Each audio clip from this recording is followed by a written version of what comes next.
rolls. There's very little process to remove people, but that's never been the So a intent. lot of dirty rolls, and that allows them to pull for phantom votes. Right, absolutely. People that are dead, that moved out of state, the rolls aren't cleaned up. And in We- some states, you have more people on the rolls than are eligible to vote in said state, correct? Yeah. Louisiana has removed itself. We tried to do the same thing. And by the way, we interviewed for an hour on Lindell TV last week the great Secretary of State Arduin from the great state of Louisiana for 45 minutes, unrehearsed, unscripted. He was just a breath of fresh air. Garland Favorito just couldn't believe it. He came on afterwards to comment, and so that was one of the first Secretary of States we know of stepping forward like that. Well, Secretary of States matter. You know, what we have learned in this election and in previous ones is your sheriffs matter at the local level, your district attorneys matter.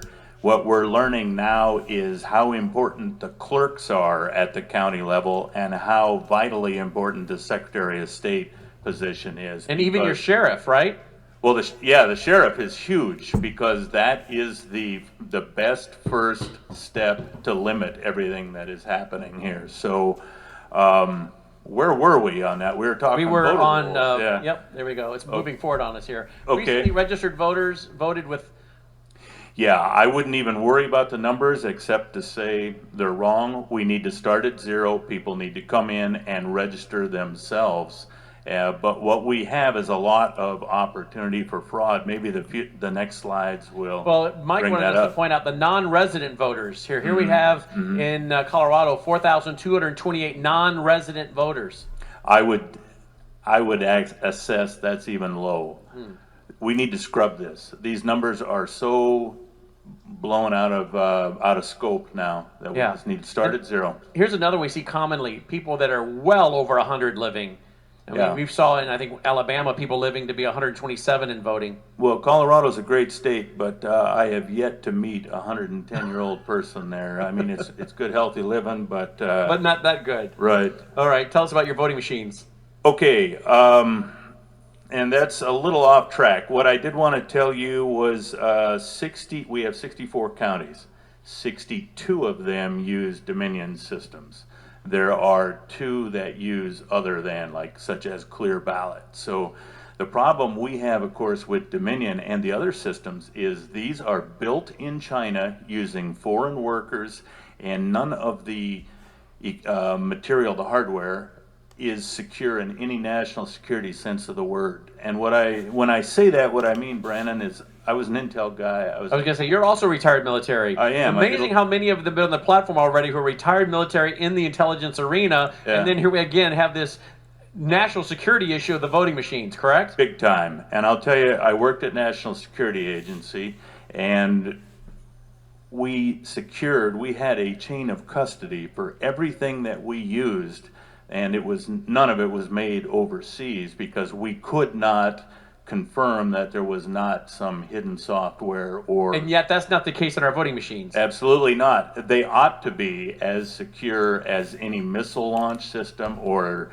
navigation system or computer system, because it is the most sovereign right we have and what can influence our nation more than anything. I will contend that we have ceded our ability to monitor our votes and to secure our votes to China.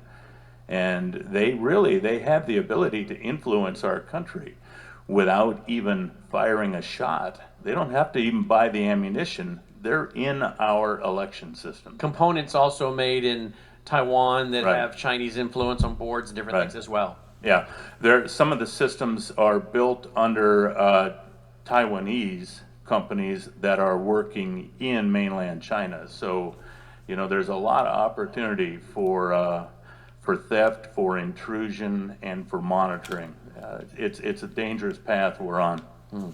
Okay, so explain these, please, these boxes. Well, I think I probably just did the motherboard there, that it is built in communist China using foreign workers and it's not secure. The second one the middle one I wanted to bring up is it's my race. So here's my story. I am a retired military guy. I'm a current U.S. state representative. I ran for U.S. Senate.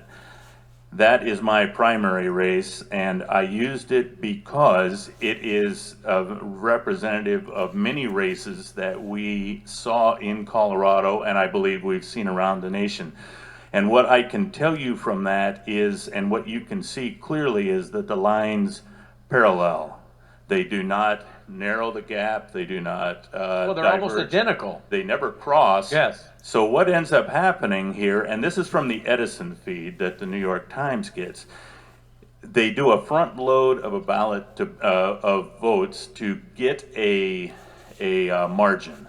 In this case, I'm the bottom line. They built a margin of 55 to 45, and then thereafter, in this little scenario, this little war game, it's 50-50. We are splitting the votes all the way till the end of the game. So it's all front loaded. But what's interesting too is that what we're seeing on that Edison feed is largely a hoax. It's just a fictional, notional story. And then later, if you can get the cast vote records, CVRs, which are often difficult to get because of the obstruction of the bureaucracy of our government. But if you do get them, you'll start to see there are people being voted for in these periods of time that don't make sense. For instance, I'm a election integrity candidate. Tina Peters was an election integrity candidate. Greg Lopez was an election integrity candidate for governor. But what we ended up seeing was people voting for me and then somebody who didn't care about election integrity at all in that period of time. So there's a dichotomy here of what we're actually seeing. We're being fed a narrative on that Edison timeline, but then the reality is different. And of course, then with the paper ballot problems we have, and the machines, and the possibility for algorithms, one of the bottom line assessments I've gotten in preparation for this, there is so much fraud, so many different ways to insert fraud, that it is difficult to discern what the primary method of fraud is. So we have to scrub voter rolls, we have to get rid of these machines, hand count, and vote on one day. And I'll tell you another thing that's real quick, I'm sorry. I put in a couple pieces of legislation to get rid of Eric, to use anti-counterfeit ballot paper, and to eliminate mail-in balloting. What I have learned in the course of my effort here is mail-out balloting is just as dangerous. And I don't know if we're going to have a slide for that, but what I was hoping it was here. No. In Colorado, unaffiliateds get 2 ballots, absolutely every time. They don't get to pick which one or tell the clerk which one they want. They get 2 mailed to them. And by the way, they're color coded up in the return corner, so it's pretty easy to tell, okay, this year Republicans were yellow, unaffiliated were gray. It's pretty easy for people to sort those out and never deliver them or to intercept them. Yeah, it's a total recipe for fraud. We need to first off close our primary system so that Republicans vote in Republican primaries, Democrats vote in Democrat primaries, and then that gets rid of unaffiliated. By the way, is the largest party in Colorado, and larger than Democrat, larger than Republican. You know, that's almost 2 million ballots a year that are going to get tossed. You know, so that's a problem. Absolutely, it is. Now, you were running for U.S. Senate. I was. And your primary, your poll numbers didn't look too much like the end result, did they? No, we had a very solid process, and it's important to, I think, to explain to the nation, we have a caucus and assembly process in Colorado, and it sounds complicated, but it really isn't, and it's the most grassroots way that a candidate can get on the ballot. It doesn't take as much money. So you go through a caucus at your local level, and then get delegates assembled, and then you go to in my case, a state assembly, and we cleared 5 other candidates, all the other Senate candidates off. I was the sole remaining guy, but here's what happens, and frankly, the establishment Republican Party at the state level is working this and selecting candidates that can basically pay to play and buy their way onto the ballot by petitioning on. And that ends up being the process, and then they're usually, well backed financially. Now the grassroots is at a disadvantage. But I will say briefly, we directly contacted 70,000 Coloradan voters, consistent high propensity voters. We had a +8 advantage on my pay to play petition gathering opponent, and the results were somewhere in the 8 to 9% difference, or 10% on the graph there. And the graph here, which is interesting, Dr. Walter Doherty has talked with us, as well as has Professor Clemens, has talked to us about proportional integral derivative, which is used, which is, a big long word. What does it mean, right? And I said, what does all that mean? They said, well, just think about your cruise control. It's a process, it's an application, it's a software that sets your cruise control, or an airplane coming in so that it doesn't hit the runway in the mud, land before the runway, or go so far down the runway that they land and run out of runway before they can stop. And they were explaining it in relation to races in Colorado that show that maybe some kind of algorithm was running like a PID. Yes, and the reason I put mine up there, it's not just self-serving, but it is a two-person race, which is the easiest one, and there were a lot of races that looked very similar to this. There were races in El Paso County where the candidates are actually in lawsuits right now. They've tried to do recounts. Now, this is where the Secretary of State matters and the county clerks matter, as I mentioned earlier. We are getting nothing but resistance. They should be doing a hand recount, and what they did instead was run it through the machine, the exact same machine, and when the results changed a little bit, they claim gold standard and do a touchdown dance, and it's trash. I mean, it's a garbage in, garbage out scenario, and we got garbage both times. And if people want to see what we just talked about with PID and understand this, they can see this in the reports, Mesa County Reports 1, 2, and 3 by Dr. Walter Doherty, and I think Jeff and a few others were involved as well. And they can find that at frankspeech.com.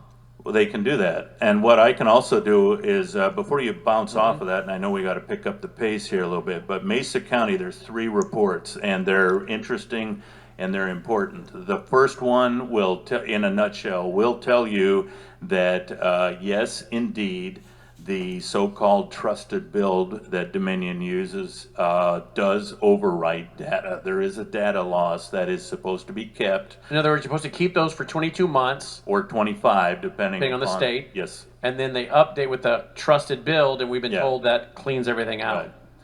The report number 2, quick synopsis, indicates that there are wireless modems and ability to communicate in them. And the Mesa report 3 indicates that they basically doubled the books, the voting record books, and did, it's like the mafia process of having one for the internal and one for the IRS. And so that's important. I can't read that. All right, your roadblocks. Yeah, you can get it right here. Okay, well, the first roadblock is the current trifecta.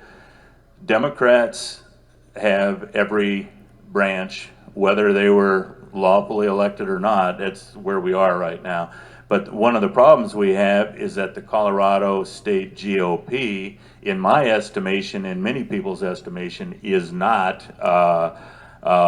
fighting this. If they were, they would have closed the open primary, and they didn't even mention election integrity. In fact, there seems to be a concerted effort to tell their candidates, their preferred candidates, do not talk about election integrity. And that's a gross violation of public trust.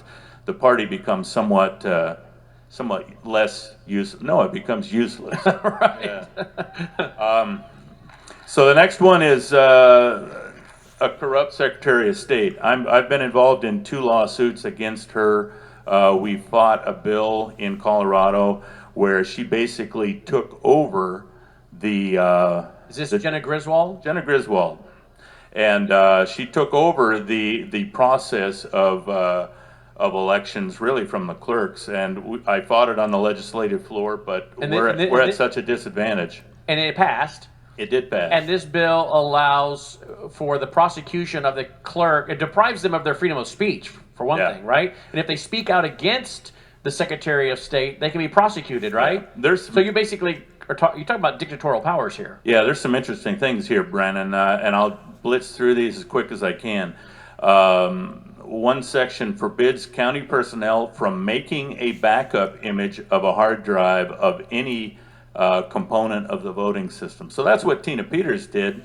Which was the law at the time. It was. And also Dallas Schroeder out of Elbert County did the exact same things, can do so by law, and this would try and frankly has now passed, so it can preclude that. Another thing requires 24-hour surveillance of voting systems, but it redefines what voting systems and election records are. So now they're looking more at access card logs, not what's in the system itself. It's there is no, they mandate you will use electronic voting systems, but you may not see what is in those voting systems, and it goes back to only the government can audit itself. Grassroots coordination. That's not a roadblock. That is an ace card that we have in Colorado. I mean, we have a huge contingent here, and I'm gathering this is Colorado right here, right? Yeah, it stretches across. It's a network. They did some great canvassing. They worked hard on my race. They worked on Tina Peters, and frankly, we learned a lot from Arizona because some of us went and worked to the Arizona audit. Wow. And we have stayed in connection with them. But that we need more. I guess the roadblock is we don't have everybody yet, and we need them. Okay. No hand counting. Yeah, that's right. They went right back through the machines, and they should not have. And there's a lawsuit out there now by the El Paso County candidates and Tina Peters that they did it inaccurately, improperly, and it needs to be addressed. And the SOS, the Secretary charges exorbitant fees, huh? That is true. That's a roadblock. It The is. average citizen can't get this information and do some canvassing and auditing and things without paying a lot of money. No, and a quick story. I put in for a recount request in middle of July. It came out to about $236,000 and 37 cents. And we did get a chuckle out of that in a kind of morbid way that these people who are so incompetent about running an election can get their estimate down to 2 decimal places as to what it's going to cost. But I put in a second ask, and it went up $20,000 from 10 days earlier. El Paso County, which Colorado Springs, all of those candidates, it went up 2.5 times. Some of them paid. But you guys raised the money, right? Many of them did, and Tina Peters raised it and did the recount, and they did it with machines, so now they're fighting for, they didn't do it properly by code, by Colorado revised statute. And as I remember correctly, they had the machines, and they had to make sure the machines were calibrated correctly. Right. So they went to do their little test, and in some counties they had a 30% failure, some counties they had a 50% failure, and they're just trying to calibrate the machines in order to verify that these machines are worthy of doing the recount. And it failed before they could even start, right? And these flunky recorders like Clerk Browerman in El Paso County said, nothing to see here. Nothing gold to see standard. Here. Yeah, I mean, it is, if they aren't driving us to, what else can we do, Brandon? I mean, we have, as Americans, followed the proper and legal path, doing everything that we can, and yet they're playing four corners basketball on us, dismissing us. Actually, I know we're out of time, but the current Secretary of State, Griswold, is now doing an advertisement with the former kind of a air quotes Republican Secretary of State, saying how great our election systems are. And frankly, they're bordering on electioneering problems. So Okay, now before we let you go, Yes, sir. Tina Peters is supposed to be here, and she's not even allowed to be here, right? no, we have. This is where district attorneys matter. The district attorney out in Mesa County decided that she violated her travel restrictions that were placed on her because she's a flight risk, and so they said she can't come. And what more do we need to see to get the sense that we don't own our own government anymore? This is becoming a police state. There was something said in, she read it on the air, something that said there to the judge in the filings about her that, she was going to come here and be hailed as a hero, and she could be mentioned in a movie, and this is the very things that get her in trouble and got her in trouble, and yet they're gonna Yeah. crown her a hero. I don't know what to say, Brandon. Well, she is a hero. I agree with that. I agree. I would just close out that, we're now at the 1 year mark of our disgraceful exit from Afghanistan. This to me, and I'm speaking as objectively as I can, as quickly as I can, because we're at zeros across there, but we don't, this is as an intel guy, we don't own our government anymore. This government is now totally run by, who could it possibly be? I think Mike Lindell said it himself, the Chinese, the globalists, and we are living in a system that looks like an American government, but that's only to keep us placated. We have got to get moving on this, and the inertia, the lack of movement, Yes. is what is going to ultimately And ruin it's so us. obvious Gotta happen. that even Yeah. some of my progressive friends, self-described progressive friends, who are becoming less progressive, by the way, like Naomi Wolf, said on my show on Lindell TV, this White House has been captured by the CCP. Yeah, good for her. I didn't think she'd ever amount to anything when I was watching her in the Gore versus Bush thing. Right. But boy, has she become Well, an she also just interesting, wrote a compelling beautiful person. piece on the Second Amendment and how it's so Yeah. important and how her whole views have changed. And she gave us and Brandon House Live the first interview on that piece about her now love of and respect for the Second Amendment. And whether it's Steve Kirsch or Naomi Wolf, or we have many self-described progressives now that are awake and watching from the COVID, from the machines to the vaccines, they're awake. So this is not a Republican Democrat. This is an American issue. I pray we're in time. That's the bottom line. I know we're out of time. I just want to say thank you, sir. Thank you, Mike Lindell. It's an honor to have been asked to Thank speak you. here. Thank you. Ron Hank, thank him, representing Colorado. Thank you. Appreciate it.